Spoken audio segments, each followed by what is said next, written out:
Hi, everyone. Thank you so much for joining us today. I am Rachel, marketing here at IWC. Um, a couple housekeeping things before we get started with the webinar today. We'll have time at the end for a Q&A session. So if you have any questions throughout the presentation, go ahead and put them in the Q&A chat at the bottom there, and then we will get to those at the end. And we will also send out a copy of the recording and the deck. Probably early next week is when that will go out. So if anybody's wanting that, that will be coming. Let's get this going here. So our speakers today, we've got Bill Pearson. Bill Pearson is a nationally recognized expert in water treatment and Legionella risk management. He's held numerous leadership roles with ASHRAE, AWT, CTI, including the vice chair of ASHRAE Standard 188 and the chair of CTI Legionnosis Guideline Committee. And today, Bill serves as a senior consultant for IWC. We've also got Brian Pickett, who's the Senior Vice President of Operations for IWC. He's a recognized expert in Legionella risk management, and since joining the company in 2017, he's led more than 500 Legionella sanitizations across 48 states and has helped develop over 700 water management plans. And then we also have Jeff Rogers, who is the VP of Science and Technology here at IWC Innovations, and he's a recognized expert in public health, microbiology, and water safety. With a background in epidemiology, healthcare-associated infections, and Legionella risk management, Jeff leads innovative water safety initiatives and advises organizations on strategies to reduce waterborne pathogen risks.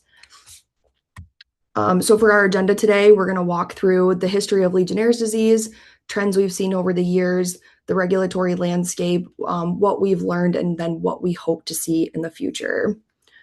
So with that, I will pass it over to Bill.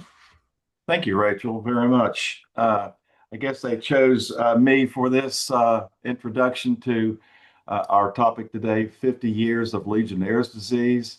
I remember it like it was yesterday. Actually, I began my career the year before, 1976, when we had the infamous outbreak in Philadelphia. But that's a long time ago, 50 years. You can look at this little map here. Jimmy Carter was our president. And hey, I hope you all had a good time celebrating the 4th of July 250 the other day. Spectacular. I was right there in Washington, D.C., across from the Potomac, 50 years ago in 200. That was our bicentennial. So you can see some crazy things. I loved Rocky, and he was best pitcher that year. And we had a lot going on. The Summer Olympics were in Montreal. One thing that stands out, I guess we all have to see that the average price of gas was 59 cents. So 50 years, a long time that we've been dealing with Legionnaire's disease. Next slide. So I have this one slide I've used in so many presentations, I can't count them. And it's the one slide that's the story of that infamous Bellevue Stratford Hotel and a Legionnaires convention that was going on in Philadelphia in the summer of 1976. We had all of a sudden attendees and shortly thereafter people getting sick. 221 people were sick with a kind of a flu, not really flu, but a pneumonia-like illness. It got the attention of the CDC. The CDC came in, and what pursued was an intense investigation. Because it was the Legionnaires Convention, they adopted a name for this unknown disease to them at that point called Legionnaire's disease. Later we'll talk about it, but it is pneumonia. So this intense investigation left a lot of questions. You know, what was going on? Where did it come from? Was it the cooling towers in the building? Was it the potable water system, the drinking water in the building? But at the end of the day, it was a very serious initial outbreak that resulted in 34 deaths and of the 221 sick. Next slide. So that's where we were. The outbreak that started it all, as I said, with those 2,000 American Legions gathered at the Bellevue Stratford Hotel. And we had this growing medical mystery the public health officials were confronted with. Next slide.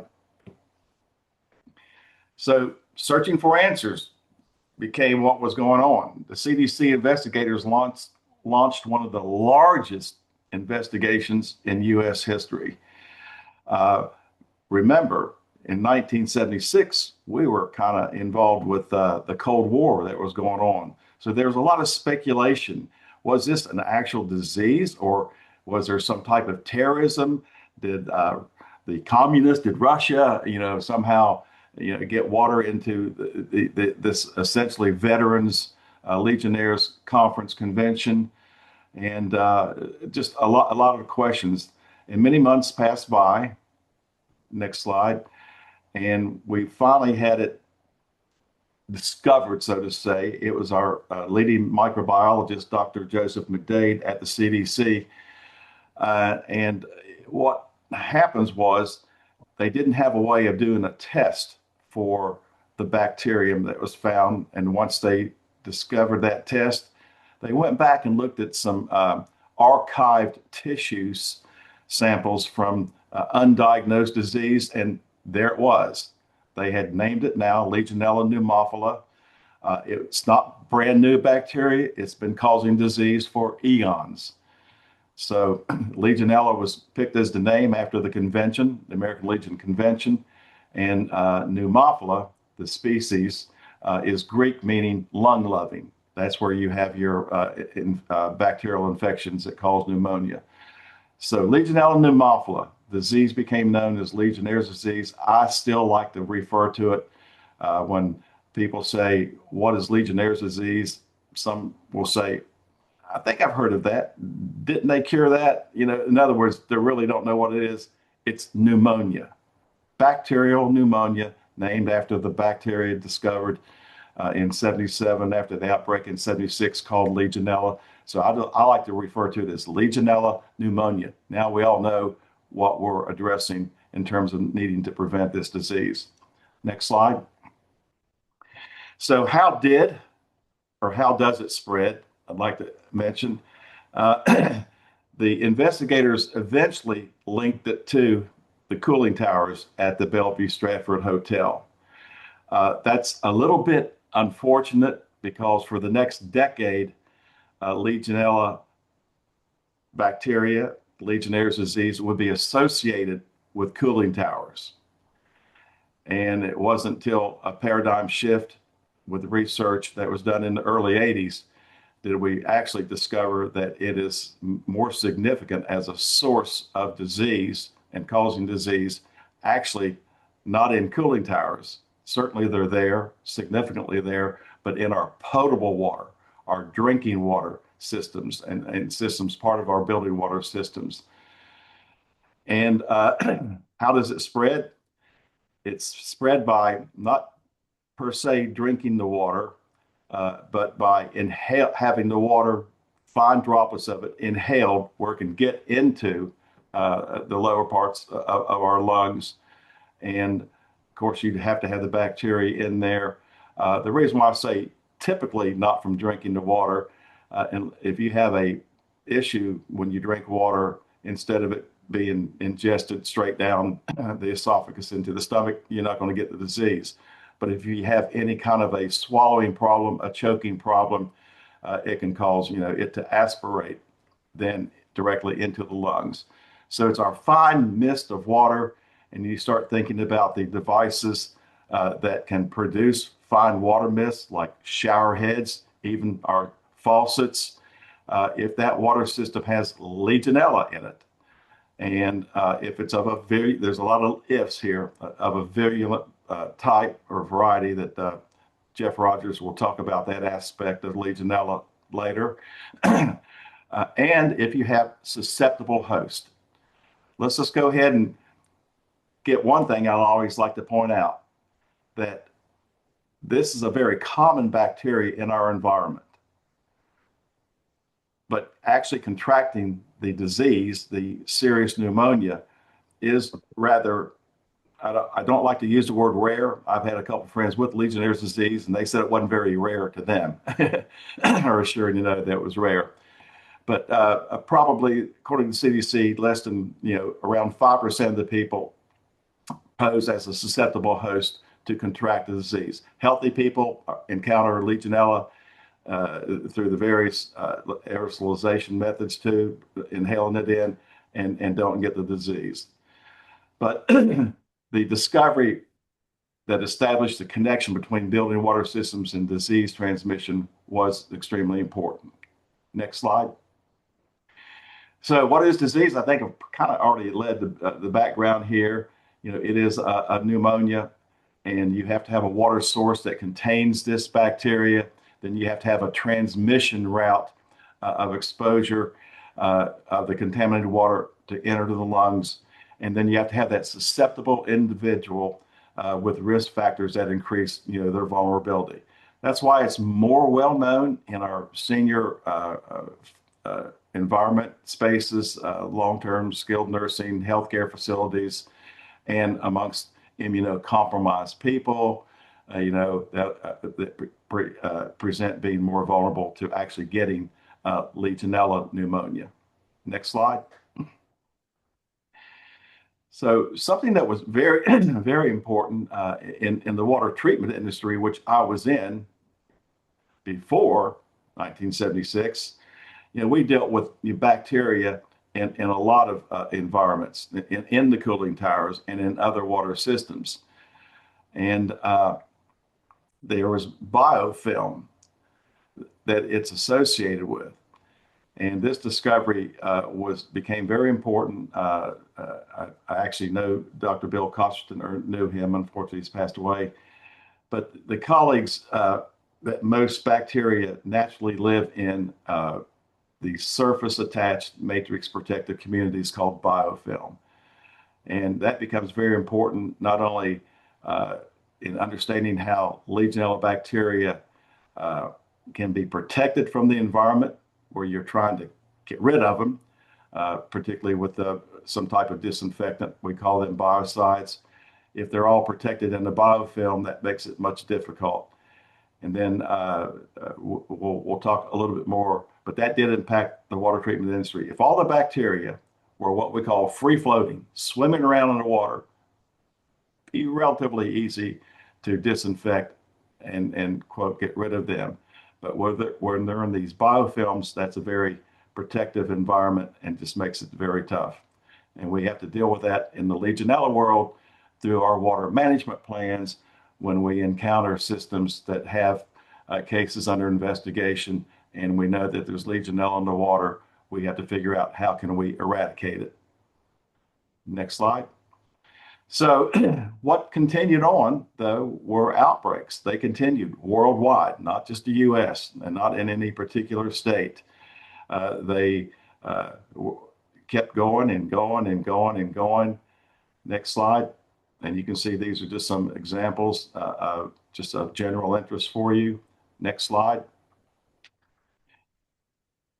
Then we had, finally, we decided, when I say we, ASHRAE was on the leading edge of developing a standard to address legionellosis.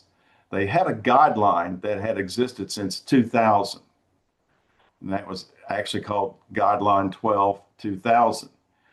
And when that guideline came time to be either reasserted or changed, they took down the path of a standard.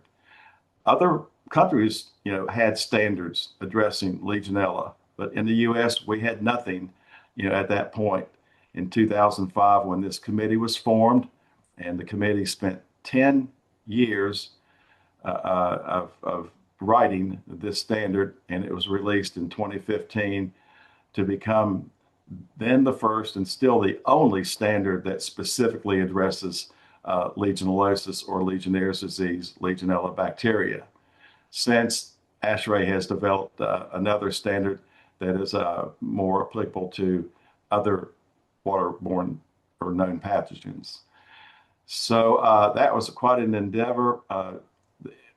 Red letter date, June 26, 2015, and we had an outbreak ongoing in New York State, actually in New York City. And it was kind of eerie that ASHRAE releases this standard, and there's a major outbreak going in the South Bronx that ultimately had 20 deaths, and it had 130, there are clusters, but it had 130 come down with the pneumonia. Next slide.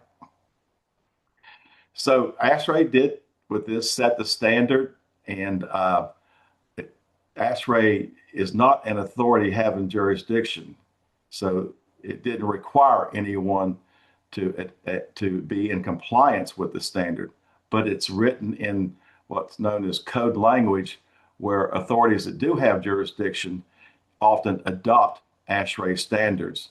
And that's what happened in the summer of 2015. New York City put out emergency regulations centered around that you will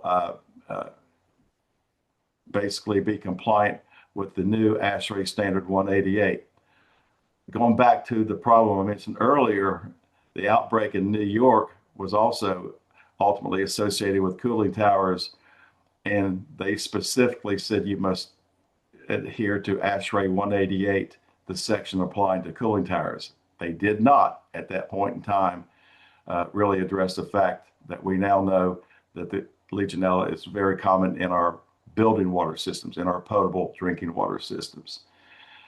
But quickly, led by the CDC, the ASHRAE standard 188 became adopted, so to say, and mentioned by other entities, primarily in the healthcare environment. So CMS, Centers for Medicaid and Medicaid Services, the Joint Commission, their Environment of Care standards, and even some various state, as New York had done, and local health regulations began coming out to address controlling Legionella, preventing disease, with ASHRAE standard 188. They actually said the CDC toolkit and ASHRAE 188.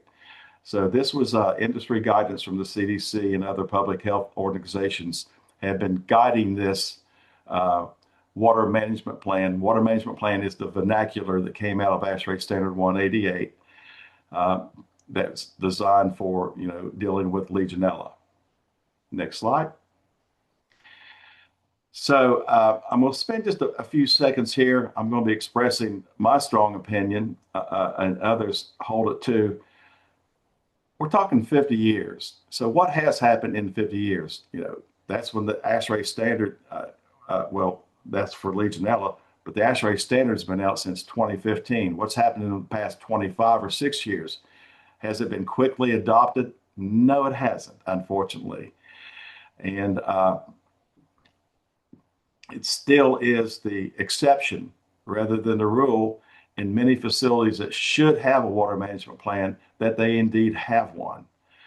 They end up having to embark down a very tough road that I think Brian Pickett will talk about, if not Jeff also, of dealing with Legionella in the sense of a case investigation held by a state Department of Health at a facility that has had an outbreak or had a case that's being investigated. And it's easy then to say, gosh, why didn't we have a water management plan? Why didn't we put one in place? It's been known well since, as I said, 15 and other guidance documents. So when I say this, it's state health officials, I think, ultimately hold the keys to preventing Legionnaire's disease, to controlling Legionella. The regulations are needed for facilities to implement water management plans, and the state officials are the ones most equipped and best positioned to do so. The CDC has influence, significant influence. A lot of people don't realize they do not. They won't issue regulations. The EPA, when it comes to building water systems, their focus is on the water distribution from the street, tap, but it does not focus on the water systems within the buildings. So we can have water treatment professionals and engineers, companies, consultants continue to improve and talk about our methods and procedures to prevent Legionnaire's disease, to control Legionella, but that information won't do it until the water systems are designed, operated, and maintained and that's going to require regulations. As I said, I'm not a regulatory type of person, but in this case, I believe we're just going to have it required before we really get a major adoption of water management plans in our where they should be in our building water systems. So I'm going to wrap up here at this point. It's going to be turned over to our other speakers. It's my pleasure to have that brief introduction into the last 50 years since 76, and specifically on ASHRAE 188, which has the water management plan, multifactorial approach to controlling Legionella. At the end of the day, it is a preventable disease, and we should do everything we can to do that. Thank you. All right. Thank you, Bill. And thank you, Rachel, for introductions into this. So 50 years, yeah, long time. For me, I was a year old when this occurred for this initial outbreak back in 1976. So, obviously the CDC has taken a lot of time. They've actually started with, kind of trying to map out and everything. And so as we're moving in, what I'm going to show you over the next few slides is just, kind of how the disease has been established in a sense of showing the growth and the movement of it across the country. Going back to 2007, these are the number of reported cases by state per 100,000 population. And what you can see here from this first slide is that, the highest incidences have been concentrated in the northeastern portion of the country, particularly New York, New Jersey, and Pennsylvania. Some of the Midwest states, such as Illinois, Michigan, Ohio, and Wisconsin, they began reporting some reported elevated incidents, but not nearly the kind that you see in the Northeast. And then much of the Mountain West remained really low when it comes to the reporting of these. I think that a lot of the higher incidences that we saw is because, the infrastructure up in the northeastern portion of the country it's older. It's an older system up in there. It was, the country was established over on that side, so that's where more of the incidents were moved to. Going into 2012, you'll see here on this slide that additional states reported higher incidences than previous years. Cases became more common throughout the eastern United States, and a few of the western states demonstrated a little bit of high incidence as well. If you move on to 2017, you can see here definitely that the incidences have continued rising. The geographic expansion became apparent across much of the eastern United States into the Midwestern section. And then you also see that there's an increase in the western states as there, but they were more sporadic in the reporting. Moving on to 2018, just 1 year later, you can see a much bigger difference has occurred here. It was really kind of a peak year over the last, ultimately 20 years, where we've seen, our highest incidents were observed in New York, Pennsylvania, New Jersey, Maryland, Ohio, Illinois, Michigan, Wisconsin, numerous states. It's the highest incidence recording that they had reported to date at this point in time. And all of this information, is come down from documentation that the CDC has collected over the years since the inception of the understanding of Legionella bacteria. If we move on to 2023, we're going to see that, higher incidents remain concentrated still up in the northeastern portion of the country and Midwest. But what you're also going to notice is that the numbers and the concentration has come down. It's started to decrease. And, this is good, seeing a decrease. And a lot of this is due to states had started implementing the water management plan program. The ASHRAE 188 had come out in 2015, and departments of health, CMS, come out, wanting people to get those water management plan programs in place. And so as they've started implementing those, they've become more aware. They are being able to be more diligent in trying to track what they're doing and how they do it, and making sure that they can help to control Legionella. Doesn't mean necessarily they're going to get rid of it, but they can control it and keep it down within hopefully safe limits. What is a safe limit? There really isn't one, because Legionella is going to always be out there. As Bill mentioned earlier, Legionella bacteria is present out there in everyday water sources all across the world. And so it's a living organism. It's out there. It's a bacteria. It's shown in there. But having water management plan programs in place, and making sure that tasks are being completed, that you're doing your system requirements, you're measuring your temperatures, you're focusing on making sure things are clean, and that you're moving and flushing and water through a building's water system, and trying to maintain at least some type of residual disinfectant in there will help to keep it under control, or at least at bay, to hopefully keep those number of cases down. So, lots of stuff have occurred over the last few years, of implementation of water management plan programs that have made a huge impact, and why you see that the numbers have gone down in this particular case. The CMS, they actually came out with expectations.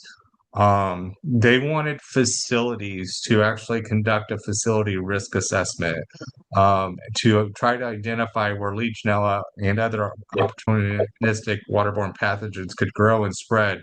Any waterborne pathogen that could be dealt with, and this is mostly in healthcare settings that the CMS is referring to.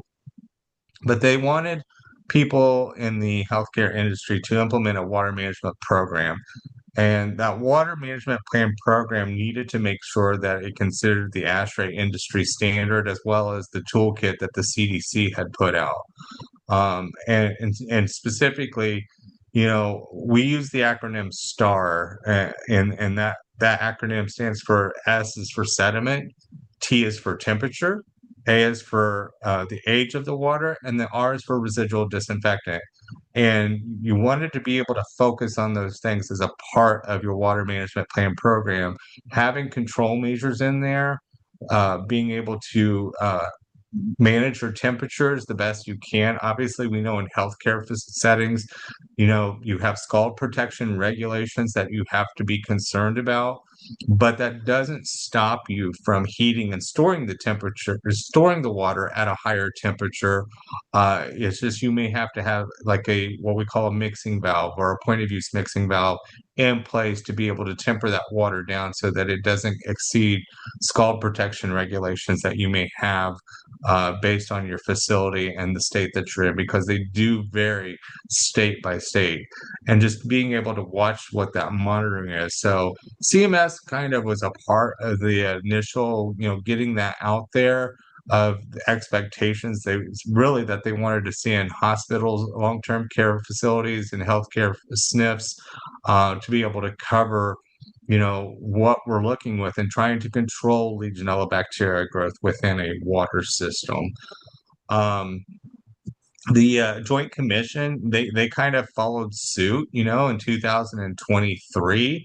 The Joint Commission, it's it does not issue its own Legionella regulations, but it does help to enforce compliance. And so the Joint Commission came out, and again, as a part of another step in trying to get more control of Legionella bacteria, they wanted, if you were accredited with the Joint Commission, they wanted to make sure that you maintained a water management plan program to reduce waterborne pathogen risk as well, following those industry standards. And you're going to hear us say over and over again, ASHRAE 188. It was the standard that the U.S. came out with back in 2015. And if Bill didn't mention it, it took them 10 years to write that standard. By the time the engineers got together, put together all their thoughts, all the public review that took place over 10 years to get this standard in place. And it's an absolutely amazing standard, for best practices. The CDC, CDC, helping to put their toolkit together and making sure that they're doing the right things as well. And then, of course, that CMS requirements, which we just kind of covered, all a part of what was just part of the regulations that is ongoing and what we're continuing to see happen. Um, there's we've talked about outbreaks, and the central Harlem, or any outbreak that we've really heard about a lot over the last few years, has been in and around the city of New York. Obviously, the Central Harlem outbreak happened in 2025, but then the well-known outbreak, which occurred in 2015, was in the Bronx. It highlighted the ongoing risk with cooling towers and reinforced the importance of proactive water management programs. From the outbreak, there was 114 confirmed cases, 90 hospitalizations, and 7 deaths. And again, these outbreaks that have occurred in and around that area has been primarily associated with cooling towers that were not properly treated. The city of New York implemented new regulations that went into effect May of this year that required the cooling towers to be tested more frequently, more on a monthly basis. Just within the last week, we have had a new outbreak that has started occurring in Upper East Manhattan. And as of an hour ago, I had gotten an alert that had let me know that, the outbreak that has just started in New York is now up to 36 cases. 36 cases. And so obviously that's going to be an ongoing investigation. They're going to try to find out where this occurred, what happened, and why it's happening.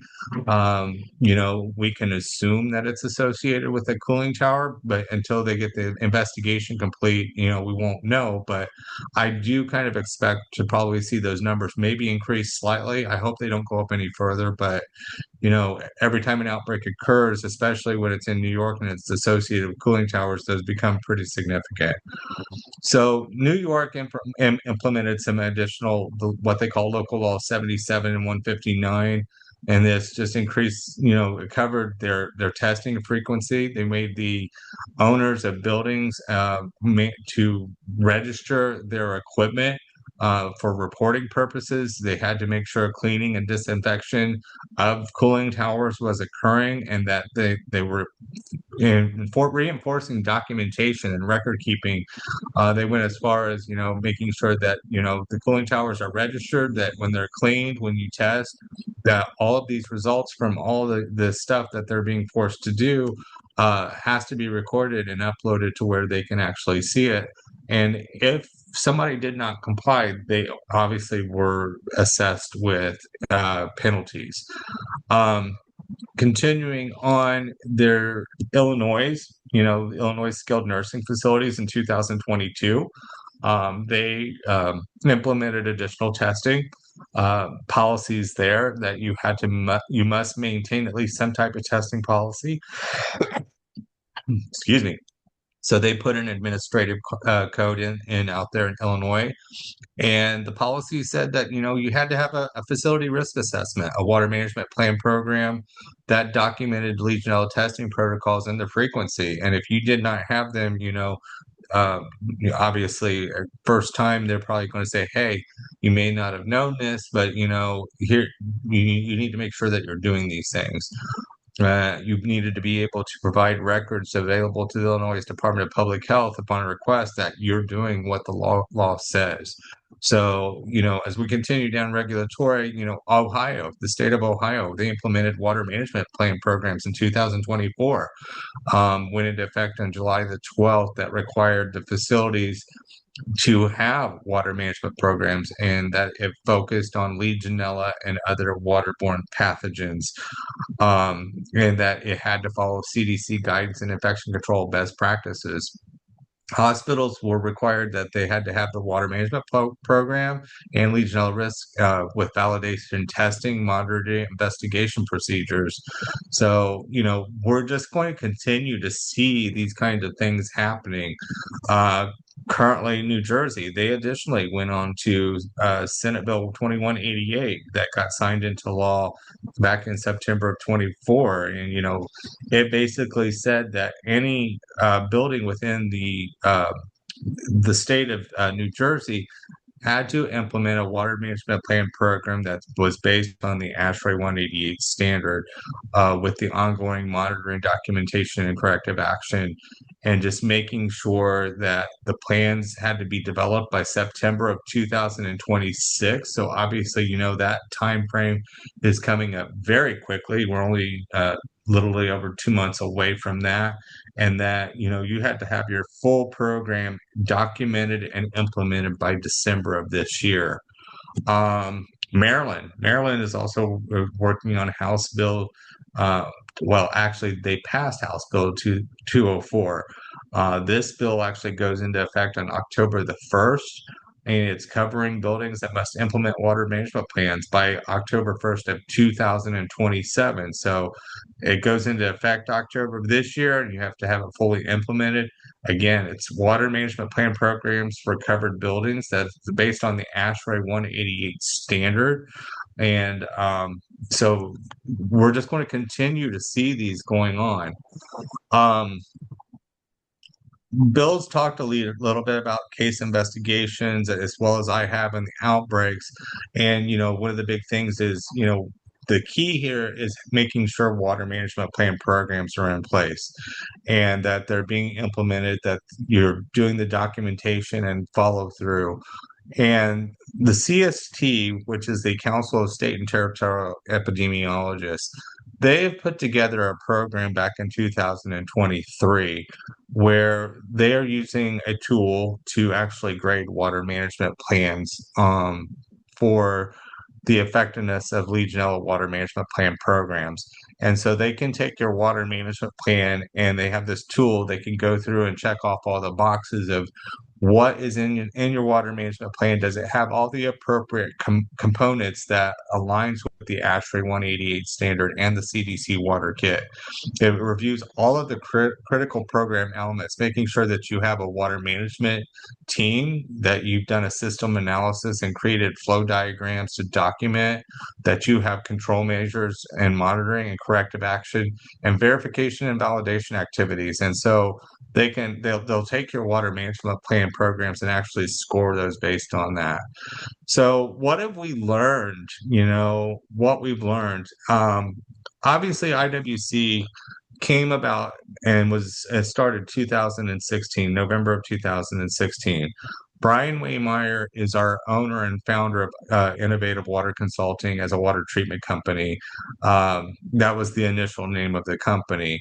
Over the last 10 years, we've kind of developed, we've grown and learned so much, and we've continued to expand on our services, and so we wanted to become something more than just innovative water consulting, but just innovative in general. So everybody kept referring to us as IWC. So we switched our name to IWC Innovations.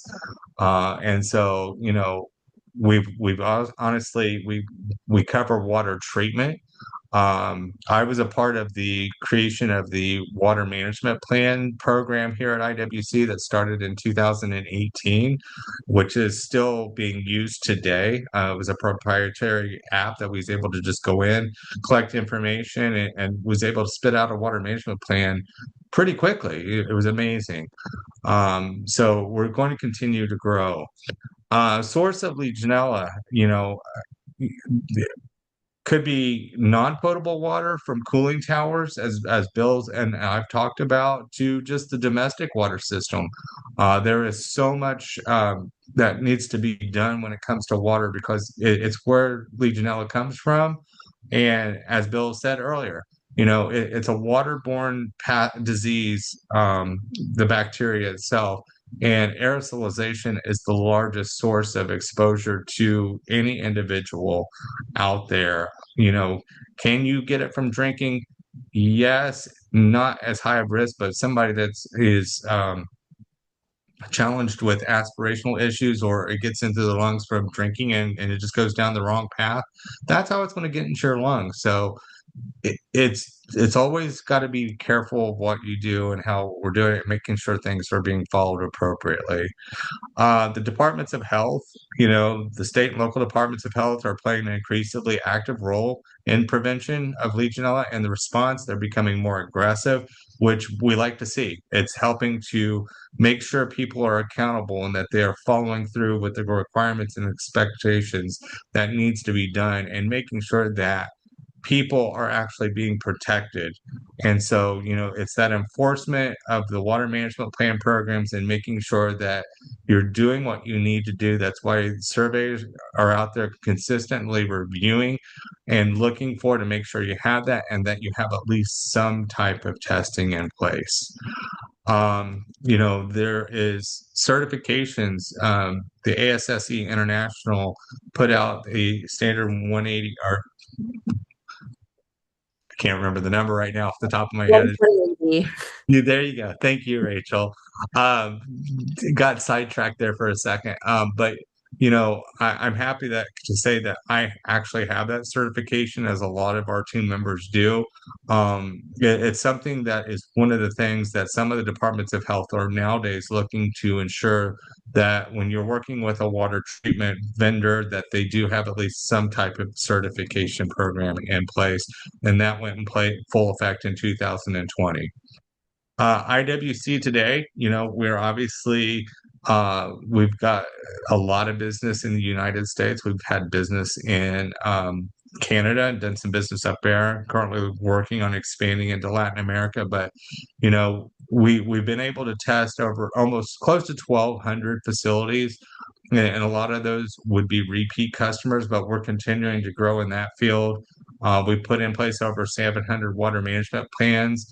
We've got over 140 water treatment sites nowadays, and we've done, as Rachel said, over 500 remediations since we started doing those a few years ago. So we'll continue to grow. We're going to continue to support our folks and industry out there as best we can to move forward. So um, at this point, I would just like to take this time to introduce Jeff Rogers, our Vice President of Science and Technology, and do what we hope to see moving forward.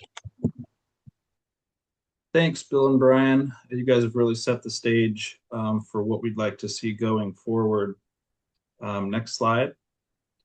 As a nationwide provider of Legionella services, we've really observed that Legionella regulations are currently a patchwork across the country, as both Bill and Brian have stated. They vary significantly by state and even sometimes by local jurisdiction. So this can create confusion and inconsistent expectations for building owners, facility managers, and operators of water systems. Some states have strong water management requirements, others have very little oversight. And so as a result, public health protection becomes uneven depending on where you are. And so we believe it's really time for more of a unified national approach, one that will have clear compliance requirements so operators know exactly what's to be expected of them without guessing or navigating or asking other colleagues what they do in their jurisdictions. These can create conflicting rules. We also would like to see consistent public health protection, ensuring vulnerable populations in hospitals, senior living facilities, hotels, and large buildings receive the same level of safety nationwide. And finally, standardized water management practices, promoting the best practices like regular testing, maintenance protocols, and risk assessments that actually prevent outbreaks and don't just check boxes. And so a national standard wouldn't replace local enforcement. It would simply create a reliable baseline that protects everyone equally. So this is a common sense step that supports both the goals of public health and those responsible for building safety. Next slide. One of the things that we would like to see is some improvements to the way in which Legionella is detected in water systems. The status quo is mostly culture-based. This has been the standard since the outset of the detection of Legionella. And while it's still considered the gold standard, it does have its limitations. cannot truly assess total burden of risk. And even PCR, as a molecular method, as quick as it is, has its limitations as well, as it merely considers DNA fragments, whether or not the DNA fragments came from a living cell or not. And so when we talk about total burden, we're also talking about a term, there's a term used in this industry called viable but not culturable, meaning that it's viable, but we just can't detect it in culture. So culture typically missed this phenotype of Legionella, which still remains infectious. And so modern approaches can quantify the full microbial burden for a more accurate assessment of risk. And so new technology is becoming available in the space. On the molecular side, we do have qPCR. This can actually quantify, stands for quantifiable PCR. There's another technology referred to as viability qPCR. This is where they're trying to assess and fill that gap between what's alive and what's dead. There's also digital drop PCR and also next generation sequencing. On the non-molecular side, flow cytometry, not commonly used. ATP bioluminescence, so this is measuring the amount of ATP in the system. And then also there's some technologies out there that actually measure metabolic heat signatures specific to certain organisms. And so you can quantify the number of organisms in a system based off of specific metabolic heat signatures. And also the development of smart sensors. These are web-connected sensors that can monitor important parameters such as temperature, disinfectant levels, flow, pH in real time. So rather than doing these in periodic checks, we would have actual proactive 24/7 alerts, similar to a dashboard in your vehicle. Next slide. So as Bill touched on, most bacteria in nature, not to include water systems, but just in nature in general, biofilms harbor over 90% of Legionella in water systems. They provide protection, nutrients, and a platform for replication with free-living amoeba. Standard disinfection often inactivates planktonic cells. As Bill indicated, those are the easy ones to kill, but they leave biofilm matrix intact. And so killing cells within biofilms is insufficient. Research has consistently shown that residual biofilm allow rapid Legionella recolonization and regrowth. And this leads to recurrent contaminations and elevated long-term risk. A shift from reactive bacterial counts to proactive tools are needed. Real-time online biofilm sensors. There are companies out there that can actually monitor biofilm formation in a system. Regular surface swabs, ATP monitoring, and visual or endoscopic inspection of pipes and components to detect early formation. Effective control requires physical disruption and removal of biofilm matrix, not just the inactivation of the cells within it. Mechanical flushing and pigging and cleaning of distal outlets, the use of biofilm dispersants and penetrants combined with compatible biocides, and then the targeted removal of scale, sediment, and corrosion that supports biofilm formation. And finally, ongoing innovation in research and development on superior biofilm targeting technologies, looking at advanced oxidants for better penetration, smart surfaces and nanomaterials that prevent bacterial attachment, and integrated water safety plans that emphasize continuous biofilm control alongside temperature and disinfection management. Next slide.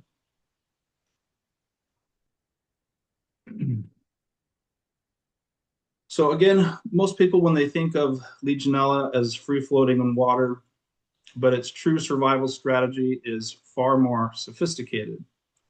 As this graphic clearly shows, Legionella transitions from the environment into amoeba, As Brian mentioned, Legionella is an environmental organism, which means it lives outside of our, all around us. And in that environment, they regularly engage with amoeba. And we're going to learn that what a bacteria could do to an amoeba, it can also do to a human macrophage. And so we advocate for a holistic ecosystem approach, looking beyond isolated detection to understand the full biological community, meaning biofilms, protozoa, microbial interactions that support Legionella in engineered water systems. Free-living amoeba such as acanthamoeba and vermamoeba serve as primary hosts to Legionella. Inside the amoeba, Legionella can replicate rapidly, often 100 to 1,000-fold within just 24 to 48 hours. While protected from disinfectants, they can acquire nutrients and ensure their long-term survival. This amoeba association provides Legionella with major advantages. Let's see, next section. Next section. So a higher tolerance to chlorine or monochloramine and even heat. This greater resilience to temperature swings, desiccation, and other stressors. So it really is the classic Trojan horse, providing protection and enabling persistence and reactivation. And lastly, when Legionella emerge from amoeba, it does so in what's referred to as a mature infectious form. This form is significantly more virulent. In other words, able to cause disease. It has enhanced virulence factors that it learned through its interactions with amoeba, and much better at infecting human macrophages once people inhale contaminated aerosolized water. This life cycle explains why Legionella is so difficult to eradicate in buildings.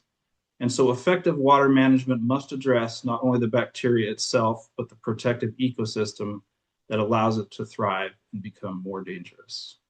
Next slide. And finally, you hear this all the time. We are in the age of artificial intelligence. We see it everywhere in our lives. It's becoming more and more apparent.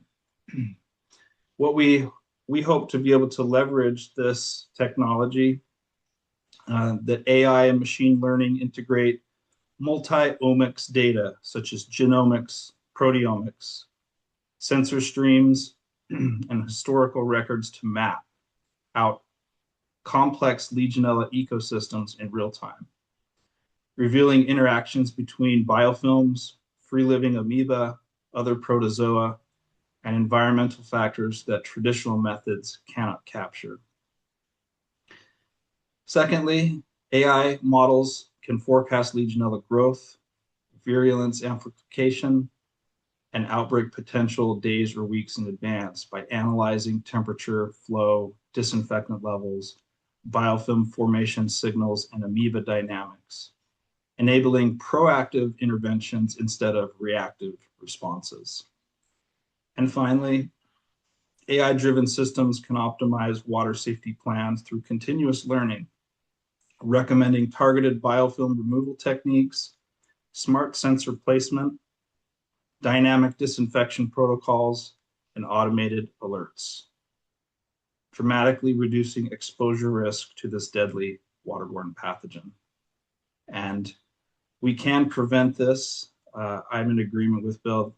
Legionnaires' disease is a preventable disease, and we have a countless number of tools in front of us, and this is a big one.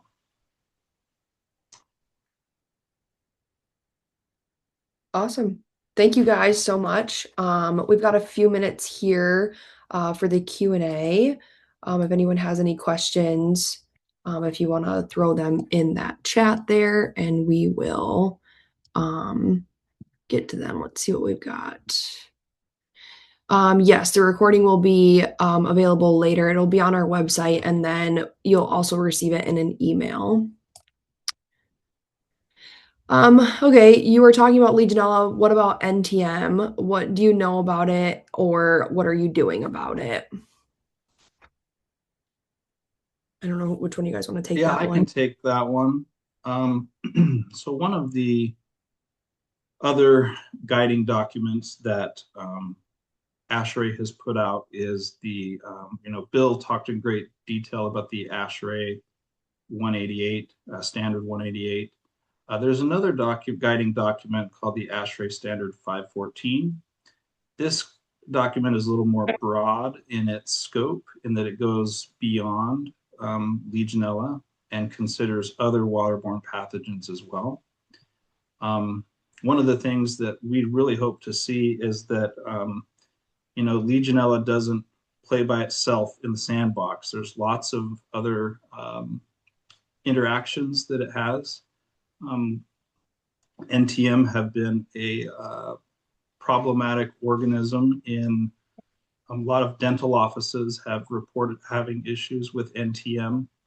They're a very they're a very challenging organism to get rid of just because of their um, physiological structure. They have some unique features about them that make them very difficult to they tolerate disinfection probably like more than any other bacteria that we know of. But yeah, they're definitely another waterborne pathogen, and the ASHRAE standard 514 would probably be the best governing document right now for that. Awesome. Thanks, Jeff. Um, that's the only one we've got so far. If anyone has any other questions, okay, do you recommend to use point of use filters? I can take that one. Jump in there, Brian. Yeah. So, recommendation of point of use filters.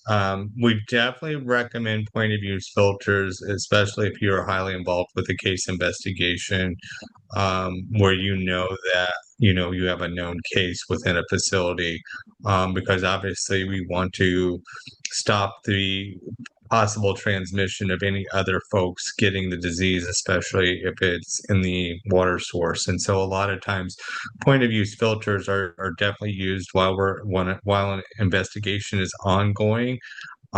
Even after a sanitization is completed, they are typically put back in place, just to continue until we get environmental sampling back to confirm that the system has been cleansed and possibly lower numbers.